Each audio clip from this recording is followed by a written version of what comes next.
Hi, Jeremy here, Modern Vitality. In today's video, healing from Candida, overcoming the mind-body-spirit fallacy. I know this is a sacred idea that I'm challenging here, but healing in the mind-body-spirit, it's a holistic kind of gold standard, and it's something people throw around. They say this all the time. I'm here to tell you that most people don't know what that means. And the problem is, when we don't know what it means, right, we have a misunderstanding, it can actually create situations that slow down our healing and our development. I'm serious. I know I'm risking people are going to be yelling at me about, oh, how could you come down on mind, body, spirit, right? There are some things you really want to understand if you want to get your health back and start having fun again. So let's get started.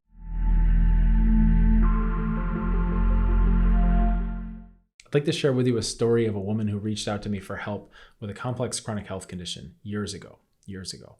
And she asked a lot of questions about the way I worked, the way I approached things, and she'd been through some of my content, but there were still some things that she wasn't clear on, which, by the way, I'm always making new videos and more stuff, so I've answered a lot of the questions. Most of the questions people have are well answered and well handled, especially on my channel here. Also within my members vault, we have our own chat group. I'm answering questions in there, and I've got a lot of videos that are very profound and comprehensive towards the questions people tend to have. But this was years ago. So she was asking me these questions and I'd answered all her questions. And then she asked me, yeah, but how do you treat the spirit? I understand about how you're doing all these things with the body and the health of the body and how to handle pathogens and all the points that I make, right? All the things I'm always talking about, how to get the immune specificity, going through a 4-stage systematic process, right? Which is kind of unique to have a plan where you go immune, digestive, neuroadrenal, blood circulation, 4 stages in order, following the graduation signs that your body gives you. It's a very systematic way to heal, right? It doesn't leave a lot to chance that way. We have it organized in a way that makes sense. It feels right, which is good. So she had an understanding of all that, right? But then she said, how do you help the spirit? How do you help heal the spirit? Okay. So we're going to come back to this question, because the question she asked me, it became a revelation for me, because what I realized was that the frame she had, the assumptions she was making, were automatically limiting her progress. So we're going to come back to this. Okay. And I get it.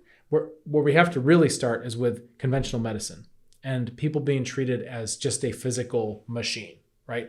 You go to conventional medicine, and this, honestly, this isn't a slam against doctors. I've got a lot of friends that are doctors. I've got colleagues that are doctors. I train doctors, right? I work with these people. They're wonderful, wonderful humans for the most part. All the ones I meet they have huge hearts, right? They're very well intentioned. They're smart. They're caring people. Usually doctors, especially like Western MD type doctors, right? They're more stuck in a system, in a paradigm that doesn't allow them to practice medicine oftentimes the way they would like to, or the way that, could best benefit the patient, right? It's a system problem. It's not necessarily a doctor problem. So when I talk about doctors and the shortcomings, I'm really not picking on doctors, because they're stuck in a system. They don't have a lot of choice and free will, unfortunately, right? So when you go to the doctor, typically they'll have this kind of reductionist lens that they have to put on you, and people start to feel like they're getting treated dehumanized, right? They're getting treated like a machine. And this is one of the pitfalls with that type of medicine, because we have so many chances to actually help someone heal, but we miss those chances because we're just reducing them to mechanical, right? Ignoring the spirit, ignoring the actual human in front of you. And this is the problem that most patients have, especially with complex chronic health conditions, is that they've been kind of jostled through this system, this health system, right? This medical system. And all along the way, there's been no real humanity to it, which I get. I understand. I understand being frustrated with that. I understand being disappointed with that. I'm disappointed with that too. But this is our baseline. This is where we're coming from. And when people talk about mind, body, spirit, when they feel the need to say those things, what they're expressing is automatically in contrast to the conventional, meaning just body, right? So when somebody says, I want to heal, they need to explain that they want to go beyond the physical. I want to heal my whole person, my mind, my body, and my spirit. Okay, which is great. I'm on board with that. I'm not going to argue with that. Not that part, right? I think it's good. And we have to understand what we're comparing it to, right? We're comparing it to just physical medicine, just reductionist, mechanical, industrial medicine. So we have to differentiate. We have to say something like, I need to go beyond that, right? I want holistic healing. Very, very important. And I get it. However, where we get this disconnection is where we forget that adding these things in is only the first step. So when we say physical medicine, which is just the default baseline, right, which didn't used to be, medicine didn't used to be so sterile and stripped down and basically heartless, right? It didn't used to be. That was the 1900s. This is like a 20th century invention, is to just rip the humanity out of medicine. Okay, this is the way it used to be. The real way it used to be was very holistic. That's just how it was. You look at culture after culture after culture, there was always components of mind, body, spirit. Always. It was built in. It was default. You didn't have to say it, right? You didn't have to ask your physician, how are you going to help my spirit? Because it wasn't even a conversation you had to have, because it was understood and implied that that was part of the deal, right? So this is a relatively recent stripping of mind and spirit that we now have, but that's the baseline people are coming in with. Okay, so this is something I respect, I understand, and I understand the need to specify it. However, let me take you back to when I was going to Chinese medicine school, right? I've got a heavy background in Eastern medicine, acupuncture, herbs, qigong, breathing exercises, dietary, food therapies, all this stuff. It's a wonderful medical system, right? I love it. There's other medical systems that are also wonderful. This is the one I have the most experience with. This is where all my foundational training was done. And one of the things I noticed when I was in Chinese medicine school is that we had the pendulum swinging both ways, right? So from the Western medicine kind of conventional background, there's almost no recognition of the humanity, right? It's all physical. And then you would get the pendulum swing, and there were a lot of these people that were very, very idealistic that I encountered in school. And they're not just students, right? This is part of the field in general. And it's not just Eastern medicine. It's a lot of holistic medicine, including functional medicine, naturopaths. Like there's a lot of folks that land on this kind of far other side where it's very much about mind and spirit and kind of less concern about the actual physical body. Both of these extremes are missing the point, right?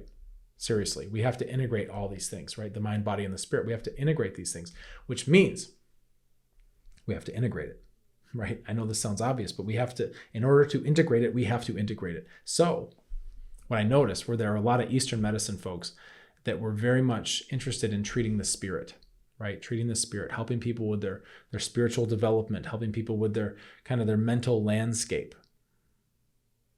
And they would look down on the other people in Chinese medicine who were training for more what you'd consider orthopedic or more physical medicine. So when you think of acupuncture, for example, you might think of shoulder pain, right? Oh yeah, it's good for athletes, good for baseball pitchers, right? They have shoulder pain and we can do something about this. Yeah. And then there are other times you might think of acupuncture and you think, oh, it's good for relaxing and stress and things like that, where it's somebody needs to just lay down and just basically get their whole parasympathetic nervous system just like smoothed out, right? Which is it?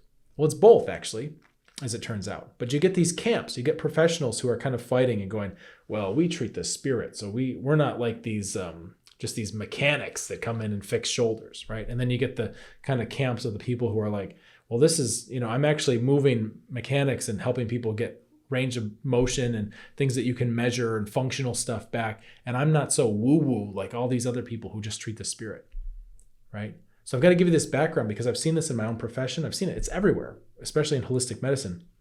You'll get these camps.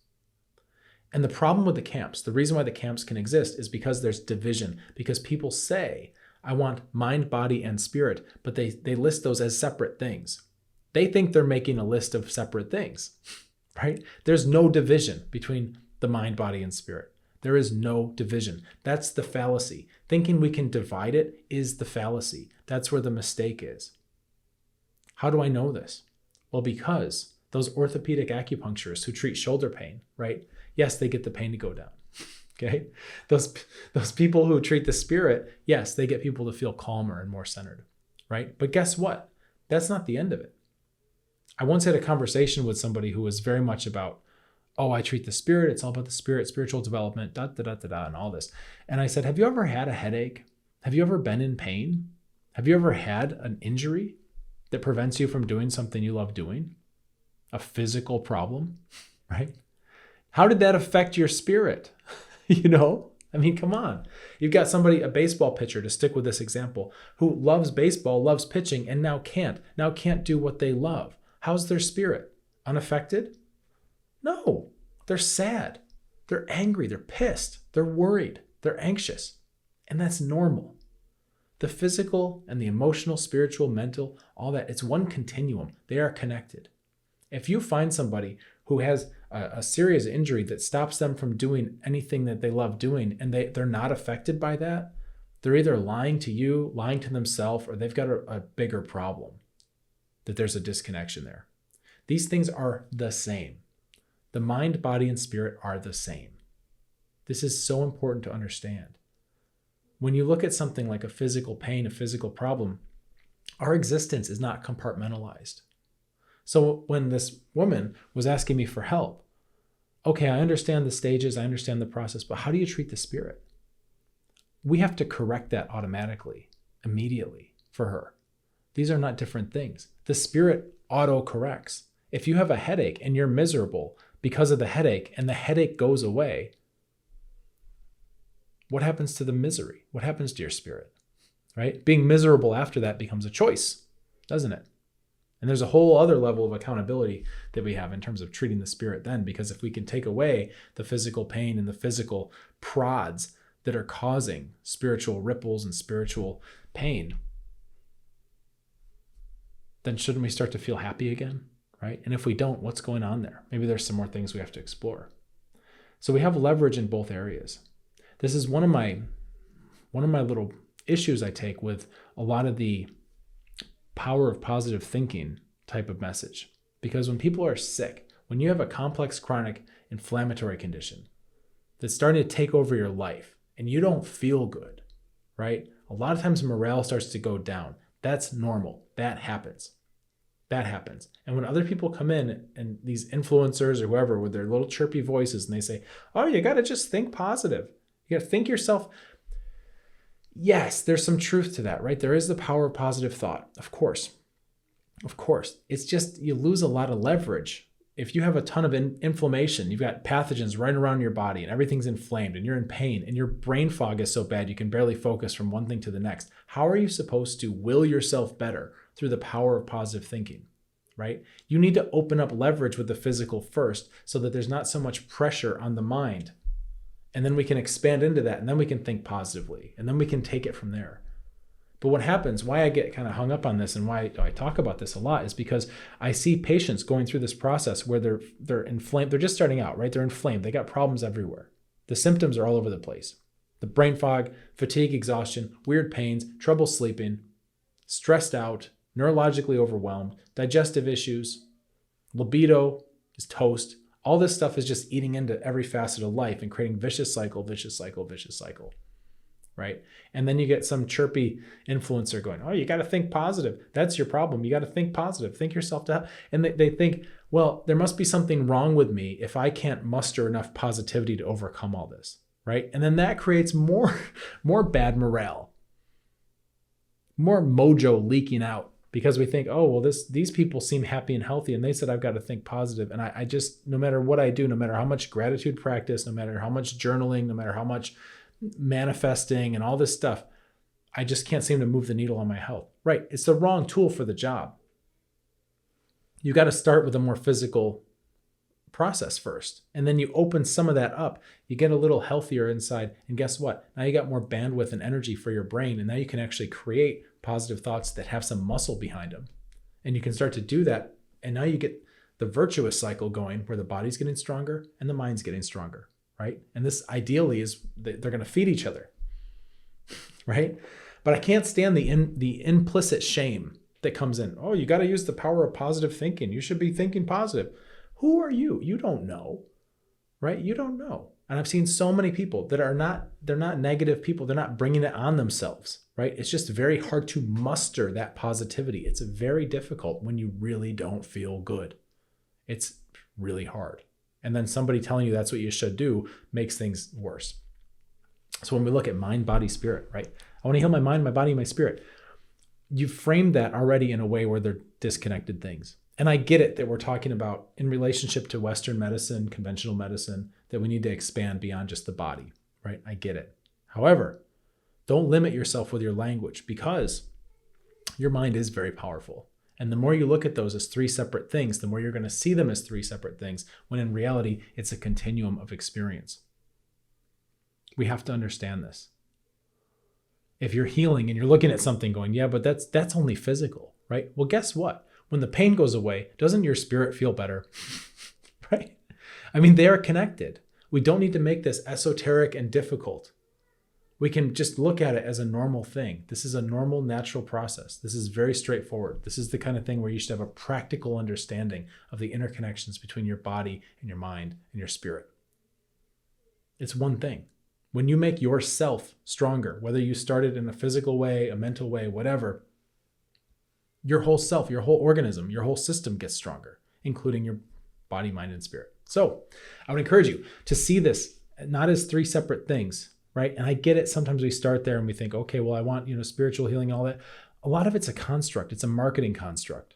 We heal your mind, body, and spirit. It's just a way to stand out in the market. Don't copy that, and don't internalize what health practitioners or the holistic kind of wellness regime thinks is important, because they're automatically delineating it as three separate things when in reality, you're going to heal by integrating them. I've spoken in other videos about what happens spiritually. There's 4 distinct stages of spiritual development that happen incidentally as you go through the stages. As you heal your immune system, your boundaries get better. Who would have thought? As you heal your digestive system, you feel more centered and your sense of self becomes stronger. Interesting. As you heal your neuroadrenals, you start to change your relationship with the past. And it's not so heavy, right? Cutting some of these chains. It just happens. You can nudge it along, which we do. We work on that, nudging it along consciously, going, okay, well, you're in stage 3 now. It's time to start re-looking at the past, right? Because you've already got good boundaries. Your center is strong. So now you can handle that, right? But even without prompts, it'll happen on its own. It'll happen spontaneously. You don't have to plant a seed in the ground and you're trying to grow a flower. You don't have to come over and pull it up every single day and then crank open the petals of the flower to get it to show itself, right? You do it right, it happens on its own. By the way, the 4th stage, blood circulation, is then when people tend to start to have a stronger sense about confidence towards the future. A lot of times with complex chronic health conditions, you have such a hard time projecting out into the future because today is so uncertain, right? So I can't make plans. I can't commit to that. I don't know how I'm going to feel. And all of a sudden we get the confidence coming up because things are feeling better. And then people say, yeah, I've got a future now. I've planned a trip. I'm going to New Zealand for a dream trip. Or I've committed to hosting a party for my daughter's graduation or something. All these little things that most people take for granted of just having certainty in the future. That's actually an earned right and privilege that comes back as we go through these healing processes. And it can come back, and it does. And it's very, very cool. Things like getting a dog, knowing that you have this future commitment where you'll be able to take care of the dog and you'll have the health and vitality to walk it and do what it needs to have a happy dog life, to know you can be there, right? People, if you can't visualize a future because you don't feel good, you will not do those things. So this is the kind of stuff that happens spontaneously when you go through the right kind of process. It's very, very cool to observe. If you're struggling with a complex chronic health condition, you don't have to do it alone. You can be observing this type of growth within our group. You can see other people who are working the program, going through the stages. They're all international, right? From all over the planet. Lovely people, very positive. It's a vibrant community, super supportive. In fact, it's called Modern Vitality Solutions and Support, right? We've got both. We've got solutions, we've got support. It's a great place to be. It's a chat group, right? It's off of big tech. We're not on Facebook or any of that stuff. We've got our own private group where we can have conversations. I can say whatever I need to say unfiltered without fear of censorship and the internet gods coming to deplatform me. It's wonderful. It's a liberating place to be. I would encourage you to join. It's free. There's an application in the description below this video. I keep a link there. And once I see your application, if you look like a good fit for the group, I'll get you in as soon as I can. We keep the group small. There can be a bit of a wait. You might be in on the next monthly cohort, maybe 2 months. I don't know. Depends how many people are in, but I keep it cozy so that I know who I'm talking to. And when you're in there and you've joined and you're asking me questions and I can answer you specifically because I know who you are, because it's a relatively small group, you can ask me anything you want. I've got a vault full of interactive videos that'll help you really put together the pieces on your health and figure out what your next steps are. There's nothing like this. So it's free. I would encourage you to join. And in the meantime, you might consider subscribing to this channel, liking this video. It's good for your mind, body, and your spirit. Oh, wait, that's just one thing. It's good for you, right? You, the human, having a human experience, right? It's a holistic thing. We don't have to separate all this stuff. All right, I hope this helps you. Let's get you feeling better. Cheers.